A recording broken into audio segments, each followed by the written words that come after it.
In this video, I'll show how to calculate the cyclone efficiency. The example we're using here is the CFB erosion supplemental training case. Here I have a view of the boundary conditions for this case. And what I want to show real quick is in the setup flux planes quick macro.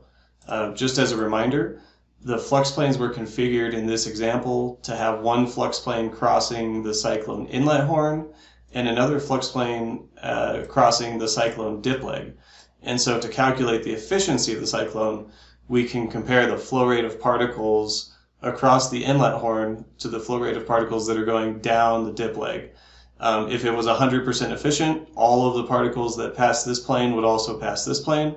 But as we'll see, the cyclone is not 100% efficient, so we'll get a slightly lower flow rate going down the dip leg. And so here, let me show you how you can get quantitative values from the Barracuda simulation results to calculate cyclone efficiency. Go ahead and close that view. We will be working with text-based output files from Barracuda. So instead of clicking View Results, we'll click Launch Tecplot to give us a blank view. And what we'll do is we'll load the specific data files that we're interested in here. So if you go File, Load Barracuda Data, click Load Data File. The files we're interested in start with the letters capital FL, and so if we start typing that, it will give us a list of files that match that pattern. The first file we'll look at is Flux Cyclone Inlet, and we can click Open. And then while we're in this dialog, we can also choose, maybe it didn't get my signal there, Flux Cyclone Inlet. Open. Okay, this is what it should do, is give you a plot of column 1 versus column 2 from that file. While this dialog is open, we can also load another data file at the same time. We can do flux cyclone dip leg. So I'll click open on that. When you do this, the view may not change. So we're going to close that dialog, and we're going to do a couple of tricks here in the mapping style dialog. So if you click the mapping style button, what we're going to do is something that may not be entirely obvious at first. If you double click the item that's in the zone dropdown, and if you make this dialog wide enough, let's see, I'm going to stretch this out here. If you make this cell wide enough, you should be able to access a drop-down menu.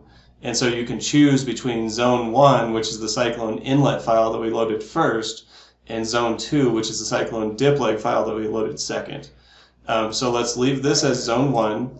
I'm going to change the y-axis variable to number 5, which is, or number 6, I'm sorry. Particle mass flow rate of all species on a 5 time step average. So we're going to choose that for Zone 1. And then on the second row, we're going to get Zone 2. And we're going to choose the same variable, which again is number 6, and we're going to show that map. Okay, so now I'm going to close this, and if we do Control F, it will auto scale all the data, and what we'll see is that the red line represents the particle mass flow rate through the cyclone inlet flux plane, and the green line represents the particle mass flow rate that's going down through the cyclone dip leg flux plane. These values are negative because the sign convention in Barracuda is based on the positive and negative major axis directions. So the green line represents particles that are primarily flowing downward in the z direction, giving us negative flow rate values. The other thing that we can see from this data is that if we're going to calculate the cyclone efficiency, we probably don't want to use data early in the run. If we look from like 0 to 5 seconds, no particles have crossed the dip leg flux plane by that point in time. They're still getting started in terms of flowing through the system. And then we see there's kind of this big peak here, and so we may not want to include that. So based on that, I would say let's calculate the efficiency from 25 seconds to 40 seconds, because that seems like it's a little bit more steady period of time. And the way that we can isolate the data that we care about is through blanking. And so this is similar to what we would normally do for three-dimensional data. You can do plot value blanking. We can blank when time is less than or equal to 25 seconds. We can check both of these boxes. and you'll see it hides all of the data from 0 to 25. So this is the only data that's going to be considered when we calculate averages.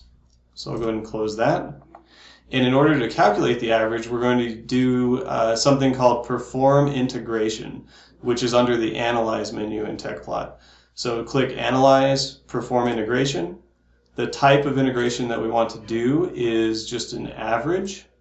And then the variable that we want to average is number 6, which is that particle mass flow rate variable. So we'll say OK. And we do want to exclude blanked regions, so make sure you check that box. And then if you click the Integrate button, what it will do is it will show you for Zone 1, our average is 979 kilograms per second. For Zone 2, our average is about 871 kilograms per second. Again, it has this negative sign, but we know that that's just because of Barracuda's sign convention.